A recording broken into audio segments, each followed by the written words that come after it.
Hello and welcome back to the Good 5-Cent Cigar Newscast. I'm Alexa Potamianos. Thank you so much for joining us.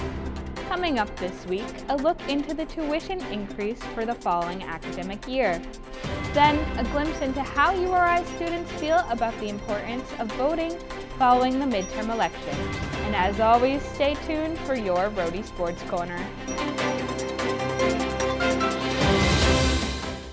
Starting in the 2023-2024 academic year, tuition will be increasing for both in-state and out-of-state students. I spoke with Vice President of Enrollment Services, Dean Rhody, to find out the reasoning for the increase and what the university is doing to help students through the change. Starting in the fall, tuition will have a % increase for the following academic year. VP of Enrollment Services, Dean Rhody, talks about why this decision was made. Sure. So tuition at the University of Rhode Island is actually part of the greater university budget. The university works with our Board of Trustees in the fall and then submits our fall budget to the state. And within that budget includes discussions and our recommendations on tuition and fees, as well as doing with what we do with other areas like research and other parts of the university. The tuition next year for in-state students will go up 3.3%, or a little over $500, and for out-of-state students it will go up about 4.2%, or a little bit over $1,400. Yes, so these are tough financial times. We're in a period of unprecedented inflation. In fact, in my over 20 years of higher education, this is the highest it's ever been. And so when we look at the university's budget and these inflationary times, that is one of the main factors for our increases. URI takes our tuition and fee rates seriously. We're actually proud that we have some of the lowest in-state and out-of-state tuitions compared to our New England flagship peers, but we do recognize during this time that an increase is needed for the university. Rhody shares more on how financial aid factors into the decision. When we were setting the budget and deciding on increases, we recognized the importance of financial aid for our students and families. So we actually, the board improved a record for financial aid. It will be over $140 million next year. We want to help our families as much as possible during this time. In addition to financial aid, we think about the university financial aid, but we're fortunate to have a terrific foundation who one of their main goals is raising funds for our students in university.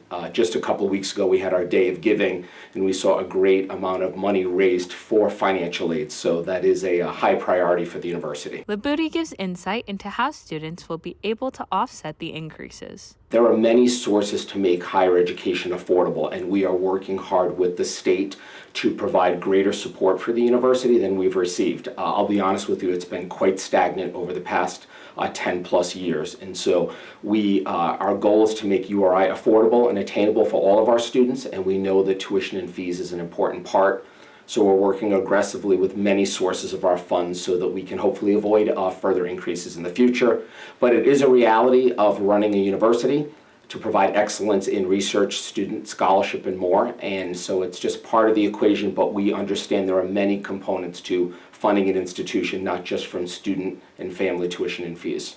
So I think that when students and families approach higher education, and especially the University of Rhode Island, graduating on time, taking 15 credits each semester, taking advantage of J-term and summer that have drastically reduced tuition and fees, so that time to education is really something that students can really monitor and work on.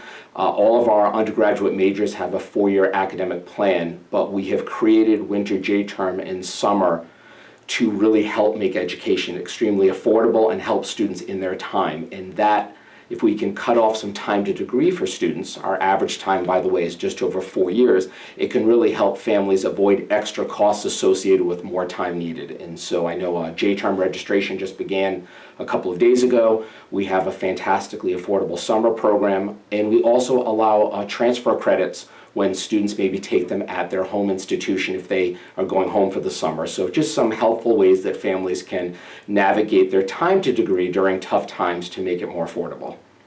Alexa Potamianos, 5-Cent Cigar News. With the midterm election coming to a close on Tuesday, November 8th, Jake Fahey took a walk around campus to see what URI students think about the importance of voting. So right now, as I'm recording this, it is November 8th, 2022, which means that it's election day for the midterm elections.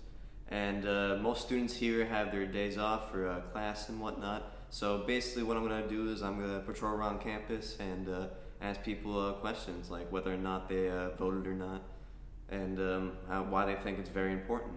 So, let's go.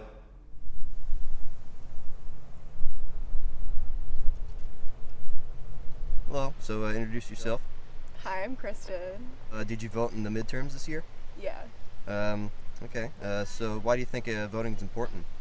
A lot of times the people who have the big voter turnout are like a lot of older people, and I think a lot of younger people frequently don't go out to vote, and I think it's really important to have your voice heard and have a say in your, like, what's going on in your community. I'm Emily. Alright, and did you vote in the midterms? I did. I think voting's important because I feel like lots of people think that like their vote's not really going to matter or that a lot of people are going to show up, but you never know. So I think it's always best to just get your input in there. Hi, my name is Raquel and I'm majoring in biomedical engineering. So did you vote in this midterm? No, Why is that? because I don't really know much about anything yet. I've been focused on my studies, so I didn't have enough time to do research on anything. So But do you think that voting is important? yeah, I'll vote next time. That's what I plan on doing once I know more about everything. My name's Catherine. I'm a freshman. And did you vote? I did not yet, but I will. So do you think voting is important? Yes, I definitely think it's important to use your entitlement, to show your voice, and to be heard for the right cause. My name's Joey. I play soccer here. I'm a freshman and I study communications and business. So did you vote in the midterms? No, I haven't. Why is that? I didn't know we had to. So do you think voting is important then? For some people, yeah. I think if you wanna have an impact on the election, the best thing to do is vote. Hi, my name is Gabby Klumpenar. I did not vote in the midterms. And why is that? Well, because I'm from Massachusetts, and I didn't know that if you're not like a Rhode Island resident, you have to send in a ballot like in advance. If I had known that, I would have done it, but I was not aware. So you think voting is important? I do think it's very important, yes. Hi, my name's Carla. What else? And alrighty then. So did you vote in the midterms? Unfortunately, I didn't. I forgot to register to get my ballot by mail. So do you think voting is important? Definitely. It can impact a lot of the things that we see, that we want to see, and also if we want to bring back anything that we lost to legislate the legislature. This King, I go to URI. He's about to ask me about the elections. I didn't even vote. So you didn't vote? Why is that? So I don't care. Do you think voting's important or no? I don't even know, bro.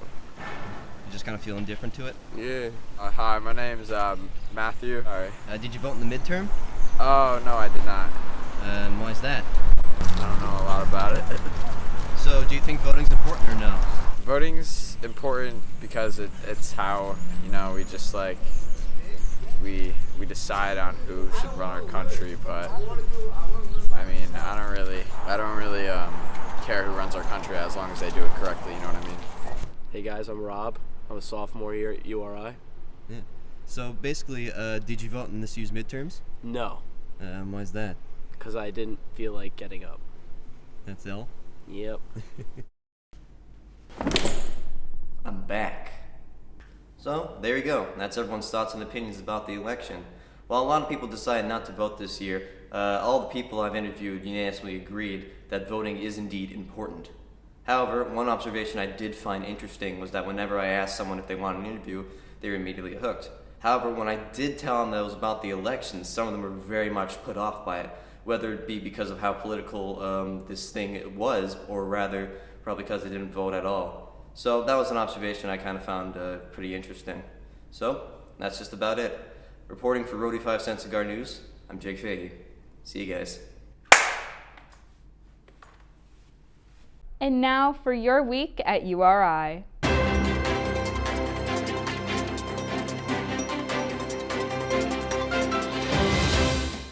This past Tuesday, November 10th, the Center for Military and Veteran Education and the Student Veteran Organization held their annual Veterans Day ceremony on the Quad. Next week is International Education Week. The week will kick off on Monday, November 14th, followed by various events throughout the remainder of the week. And now over to Kyle Standing with your Rhody Sports Corner. Thanks, Alexa. Hello, Rhody Nation. I'm Kyle Standing, and welcome to another edition of your Rhody Sports Corner. The Rhody men's basketball team began a new era under head coach Archie Miller on Monday when they welcomed Quinnipiac to the Ryan Center. Nathan Robillard has the story. The Archie Miller era is officially underway here in Kingston, although it didn't get off to the start many would have hoped for here at the Ryan Center, with the Rams battling to a 62-67 loss versus the Quinnipiac Bobcats. While a new-look URI team showed positive glimpses of how they can play, they were ultimately unable to put together a full performance. Defensive struggles, turnovers, and low shooting percentages plagued the Rams, who allowed Quinnipiac 18 points from 19 turnovers, with 12 turnovers coming in the first half. Disappointed that we weren't able to get off to the start that you want, but it's also a reality of kind of where we are right now. I think you looked at a team that played the game tonight with very little experience in playing together. I think you looked at a team that had very little experience with certain lineups and style, and we could never really get a rhythm offensively.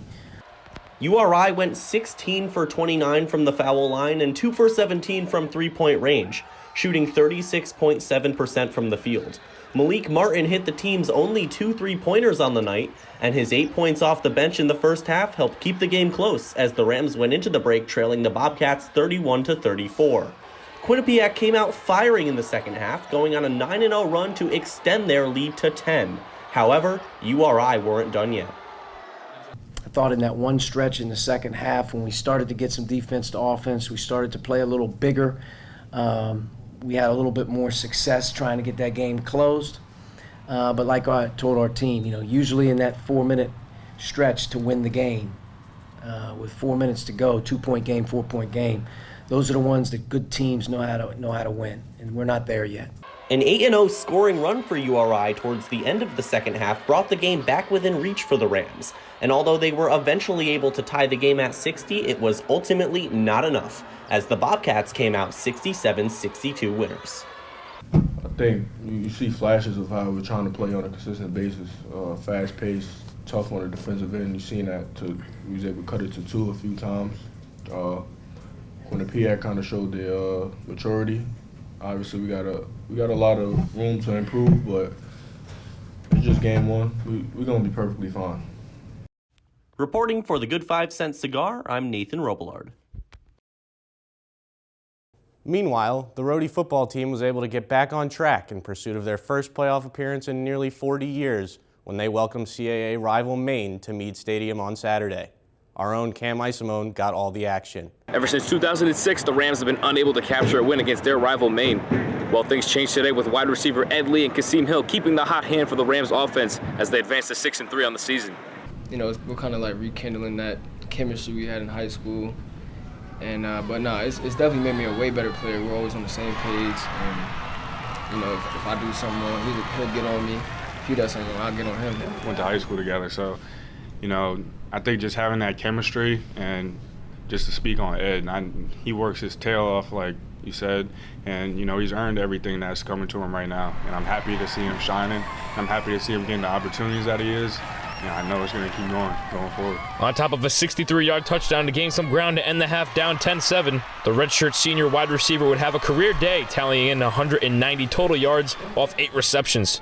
Controlling the offense, quarterback Kasim Hill would throw for 244 yards with 2 rushing touchdowns on top of his long connection down the field to Ed Lee. Everybody was locked in on what they needed to do, and we were going to come out here and try and execute each play. And it's been like that way the whole year. No matter what happened the previous week, no matter who's up next week or whatever, you got to come out and execute the play that's in front of you. The offense would only continue to spark as the run game was enhanced by running back Marcus DeShields with 112 rushing yards. And 5 more receivers would get involved and go on to gain a total of 244 total yards. The Rams would take the lead coming into the third quarter, outscoring Maine 13-6, and ultimately win the contest 26-22. It's Maine. 15 years of some kind of mojo's in there, which, doesn't let you win for that long a period of time. But they stayed in it, just came out and executed. And I thought defense, we tightened up a little bit. Found a way to win the game. The Rams will head back on the road for 2 more away appearances before their final home game of the season against UAlbany on their senior night, November 19th. From Meade Stadium, I'm Cam Iasimone, reporting for Cigar Sports. Now for the rest of the scores around campus. Women's basketball fell in their season opener on the road at Harvard, and volleyball fell to George Washington twice over the weekend. That's all for this week's Rhody Sports Corner. Back to you, Alexa. That's all we have for you this week at the 5 Cent Cigar Newscast. As always, make sure to check us out at rhodycigar.com and follow us on Twitter at rhodycigar. From Kingston, Rhode Island, I'm Alexa Potamianos. Have a great week, Rhody.